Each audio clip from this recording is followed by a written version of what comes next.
الحمد لله نحمده ونستعينه ونستغفره ونؤمن به ونتوكل عليه ونعوذ بالله من شرور أنفسنا ومن سيئات أعمالنا من يهده الله فلا مضل له ومن يضلله فلا هادي له ونشهد أن لا إله إلا الله وحده لا شريك له ونشهد أن سيدنا ومولانا وحبيبنا وشفيعنا وسندنا محمدا عبده ورسوله وصلى الله تعالى على خير خلقه محمد وعلى آله وأصحابه وأزواجه وذرياته وسلم تسليما كثيرا كثيرا أما بعد فأعوذ بالله من الشيطان الرجيم بسم الله الرحمن الرحيم يا أيها الذين آمنوا ادخلوا في السلم كافة ولا تتبعوا خطوات الشيطان إنه لكم عدو مبين وقال النبي صلى الله عليه وسلم المسلم من سلم المسلمون من لسانه ويده سبحان ربك رب العزة عما يصفون وسلام على المرسلين والحمد لله رب العالمين اللهم صل على سيدنا محمد وعلى آل سيدنا محمد وبارك وسلم اللهم صل على سيدنا محمد وعلى آل سيدنا محمد وبارك وسلم اللهم صل على سيدنا محمد وعلى آل سيدنا محمد وبارك وسلم کس سے مانگیں کہاں جائیں کس سے کہیں اور دنیا میں حاجت روا کون ہے کس سے مانگیں کہاں جائیں کس سے کہیں اور دنیا میں حاجت روا کون ہے سب کا داتا ہے تو سب کو دیتا ہے تو تیرے بندوں کا تیرے سوا کون ہے کون مقبول ہے کون مردود ہے کون مقبول ہے کون مردود ہے بے خبر کیا خبر تجھ کو کیا کون ہے جب تلیں گے عمل سب کے میزان پر جب تلیں گے عمل سب کے میزان پر جب تلیں گے عمل سب کے میزان پر تب کھلے گا کہ کھوٹا کھرا کون ہے کس سے مانگیں کہاں جائیں کس سے کہیں اور دنیا میں حاجت روا کون ہے سب کا داتا ہے تو سب کو دیتا ہے تو تیرے بندوں کا تیرے سوا کون ہے کون مقبول ہے کون مردود ہے کون مقبول ہے کون مردود ہے بے خبر کیا خبر تجھ کو کیا کون ہے کون سنتا ہے فریاد مظلوم کی کون سنتا ہے فریاد مظلوم کی کس کے ہاتھوں میں کنجی ہے مقسوم کی رزق پر جس کے پلتے ہیں شاہ و گدا رزق پر جس کے پلتے ہیں شاہ و گدا تجھ ہاتھ کے سوا دوسرا کون ہے کس سے مانگیں کہاں جائیں کس سے کہیں اور دنیا میں حاجت روا کون ہے سب کا داتا ہے تو سب کو دیتا ہے تو تیرے بندوں کا تیرے سوا کون ہے معزز حاضرین بزرگوں اور عزیزوں اللہ رب ذوالجلال والاکرام کا بے حد کرم اور شکر اور احسان ہے کہ اس نے ہم سب کو مسلمان بنایا اللہ رب ذوالجلال والاکرام ہم سب کو پکا سچا مسلمان بنائے، اپنے احکامات پر عمل کرنے کی توفیق عطا فرمائے۔ آج کا عنوان، حالانکہ عنوان تو اس وقت سامنے کئی ہیں، تقویٰ کی برکات کو آپ کے سامنے ذکر کیا جائے، اس پرفتن دور کے اندر ایمان کی حفاظت و سلامتی کیسے ہو، یہ عنوان آپ کے سامنے ذکر کیا جائے، خوف خدا میں راتوں کو رونا، یا یہ عنوان آپ کے سامنے ذکر کیا جائے۔ کئی عنوانات اس وقت سامنے ہیں، لیکن دل یہ چاہ رہا ہے کہ آپ کے سامنے جو اس وقت عنوان پیش کیا جائے وہ یہ عنوان پیش کیا جائے کہ کسی کو تکلیف نہ پہنچائی جائے، کسی کے دل کو ٹھیس نہ پہنچائی جائے، کسی کو پریشان نہ کیا جائے۔ اللہ کے نبی صلی اللہ علیہ وسلم کی ایک حدیث پاک خطبے کے اندر پیش کی، جس حدیث پاک کے اندر اللہ کے نبی صلی اللہ علیہ وسلم نے ارشاد فرمایا، آپ صلی اللہ علیہ وسلم ارشاد فرماتے ہیں، المسلم من سلم المسلمون من لسانہ ویدہ، مسلمان حقیقت میں وہ ہے کہ جس کی زبان سے، جس کے ہاتھ سے انسان محفوظ رہے، وہ حقیقت میں مسلمان ہے۔ لیکن آج ہم دنیا کے اندر اپنی نظروں کو دوڑائیں، آج ہم دنیا کا جائزہ لیں تو آج کا انسان کیا مسلم کیا غیر مسلم، آج کا انسان ایسا ہو چکا ہے، اپنی پریشانیوں سے پریشان نہیں، اپنی تکلیفوں سے اتنا پریشان نہیں، اپنی پریشانیوں سے اتنا پریشان نہیں،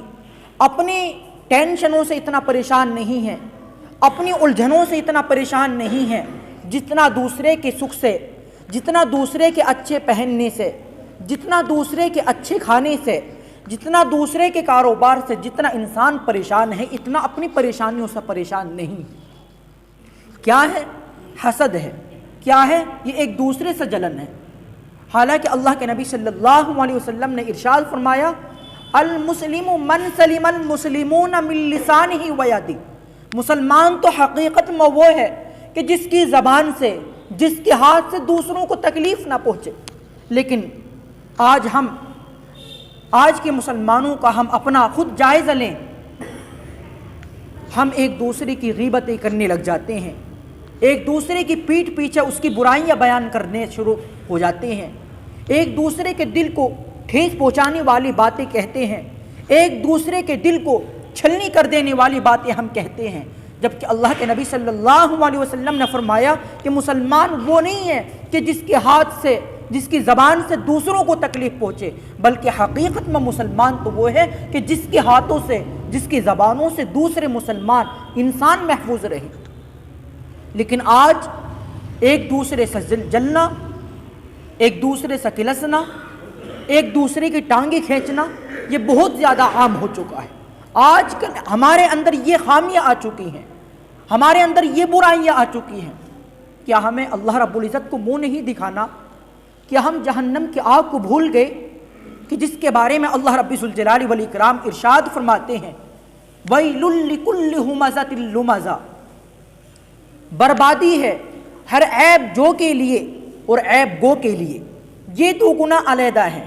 عیب جو کا گناہ علیحدہ، عیب گو کا گناہ علیحدہ۔ عیب جو کہتے ہیں کہ جو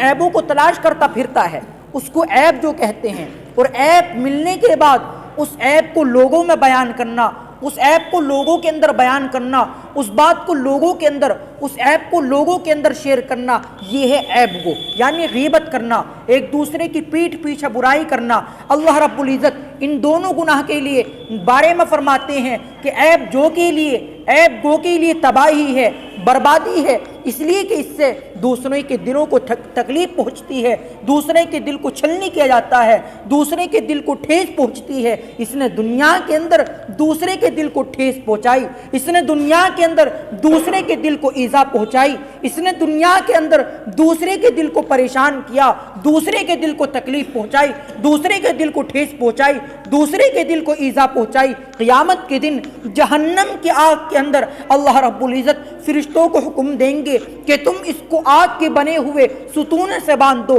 تاکہ یہ ہل نہ سکے، اور اس کے بعد اللہ رب ذوالجلال والاکرام کی وہ سلگائی ہوئی آگ اس کے سینوں تک جا پہنچے گی، اس کے دلوں تک جا پہنچے گی۔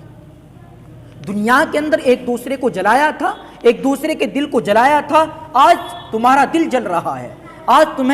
تمہیں جہنم کی آگ کے اندر اس چیز کی سزا دی جا رہی ہے۔ اس لیے ہم اپنے اندر سے ان خامیوں کو دور کریں، یعنی ایک دوسرے کی برائی بیان کرنا، ایک دوسرے کے عیب کے پیچھے پڑ جانا، جس کو عیب جو کہا جاتا ہے، اس کے بارے میں اللہ نے فرما دیا کہ وہ جہنم کی آگ کے اندر اس کو آگ کے بنے ہوئے ستونوں سے باندھ دیا جائے گا، اور وہ آگ، اس کی چنگاریاں، اس کی شعاعیں، اس کی لپٹیں اس کے دلوں تک چڑھے گی۔ ایک حدیث پاک کے اندر آپ علیہ الصلوۃ والسلام نے ارشاد فرمایا، میرے صحابہ، میری امت میں مفلس کون ہے؟ صحابہ کرام نے عرض کیا، یا رسول اللہ، جس کے پاس نہ درہم ہو، جس کے پاس نہ دینار ہو، جس کے پاس نہ پیسہ ہو، وہ غریب ہے، وہ مفلس ہے۔ اللہ کے نبی صلی اللہ علیہ وسلم نے ارشاد فرمایا، میری امت کا مفلس وہ شخص ہے کہ قیامت کے دن اس حال میں آئے کہ اس کے نامہ اعمال میں خوب نیکیاں ہو، اس کی نامہ اعمال میں نیکیوں کا انبار ہو، نیکیوں کا ذخیرہ ہو، نیکیوں کے ڈھیر لگے ہوئے ہوں، لیکن کیا دنیا کے اندر اس نے ایک دوسرے کو ستایا ہوگا، دنیا کے اندر فلاں کو گالی دی ہوگی، دنیا کے اندر دوسرے کا حق چھینا ہوگا، حق والے آئیں گے، حق والے اپنا حق لیتے رہیں گے، یعنی کہ اس کے نامہ اعمال کی نیکیوں میں سے نیکیاں لیتے رہیں گے، حق والے آتے رہیں گے، ان کو نیکیاں دی جاتی رہی ہوں گی، حتیٰ کہ اس کے نامہ اعمال میں سے نیکیاں ختم ہو جائیں گی، ابھی حقوق والے باقی ہیں، ابھی حق والے باقی ہیں۔ وہ عرض کریں گے، یا اللہ ہمیں اپنا حق چاہیے، چنانچہ ان کے گناہ اس بندے پر جس کے نامہ اعمال میں خوب نیکیاں تھیں، جو اس حال میں پیش ہوا تھا کہ جس کے نامہ اعمال میں نیکیوں کا ذخیرہ تھا، نیکیوں کے انبار تھے، لیکن دنیا کے اندر کسی کو ستایا تھا، دنیا کے اندر کسی دوسرے کو گالی دی تھی، دنیا کے اندر ایک دوسرے کو پریشان کیا تھا، دنیا کے اندر ایک دوسرے کے حق کو چھینا تھا، پاگل بھی کہا تھا، کمینہ بھی کہا تھا، بے وقوف بھی کہا تھا، ہنسی مذاق میں ایک دوسرے کے دل کو چھلنی کر دیتا تھا۔ آج کیا ہو رہا ہے؟ نیکیوں کا ذخیرہ لے کر آیا، وہ حقوق والے آ رہے ہیں، ان کے حقوق دیے جا رہے ہیں، یعنی نیکیاں دی جا رہی ہیں۔ جب نیکیاں ختم ہو چکی، ان کے گناہ اس شخص پر لاد دیے گئے اور اس کو جہنم کی آگ کے اندر ڈال دیا۔ آیا تھا نیکی لے کر، گیا خالی ہاتھ، بلکہ ان کے گناہوں کا انبار اس کے سر پر لاد دیا گیا اور جہنم کی آگ کے اندر اس کو ڈال دیا گیا، وہاں جل رہا ہے۔ اس لیے ہم کسی دوسرے کو تکلیف نہ پہنچائیں، کسی دوسرے کے دل کو ٹھیس نہ پہنچائیں، دوسرے کے درد کو اس طرح سمجھے گویا کہ میرا ہی درد ہے۔ اللہ کے نبی صلی اللہ علیہ وسلم ارشاد فرماتے ہیں، مومن تو ایک جسم کی طرح ہے۔ اب جسم میں مثال کے طور پر ہاتھ میں درد ہو، انسان کا پورا جسم بے قرار ہو جاتا ہے، آنکھ میں درد ہو، انسان کا پورا جسم دکھنے لگتا ہے، پورا جسم بے قرار اور بے چین ہو جاتا ہے۔ تو اللہ کے نبی صلی اللہ علیہ وسلم کا بتلانے کا مقصد یہ ہے، جیسے ایک جسم کے اندر جب کسی عضو کے اندر دکھ ہوتا ہے، کسی عضو کے اندر، کسی حصے کے اندر، جسم کے کسی حصے کے اندر درد ہوتا ہے، تو جیسے پورے جسم کو اس کے درد کو محسوس ہوتا ہے، اسی طرح اگر کوئی مسلمان پریشان ہے، اس کی پریشانی کا احساس تمام مسلمانوں کو ہونا چاہیے، اس لیے کہ مسلمان ایک جسم کی طرح ہے۔ لیکن آج پڑوسی بھوکا مر رہا ہے، کوئی دوسرے کو خیر خبر نہیں، پڑوسی پیاسا مر رہا ہے، برابر والے کو بھی کوئی خیر خبر نہیں، جبکہ اللہ کے نبی صلی اللہ علیہ وسلم نے ارشاد فرمایا، لیس المؤمن الذی یشبع وجارہ جائع، اس کا پڑوس وہ مومن کامل ہو ہی نہیں سکتا کہ خود اپنا پیٹ بھر لے اور اس کا پڑوسی بھوکا سو جائے، وہ مسلمان ہو ہی نہیں سکتا۔ اس لیے ہم اپنے پڑوسیوں کا بھی خیال رکھیں، پڑوس میں چاہے ہمارے ہندو بھائی رہتے ہوں، سکھ بھائی رہتے ہوں، عیسائی بھائی رہتے ہوں، یہودی بھائی رہتے ہوں، چاہے کوئی بھی رہتا ہو، اللہ کے نبی صلی اللہ علیہ وسلم یہ تعلیم دے رہے ہیں کہ ہم اپنے پڑوسیوں کا خیال رکھیں، اپنے پڑوسیوں کے حقوق کا خیال رکھیں۔ قیامت کا دن ہوگا، اللہ رب العزت ایک بندے کو کھڑا فرمائیں گے، اے میرے بندے،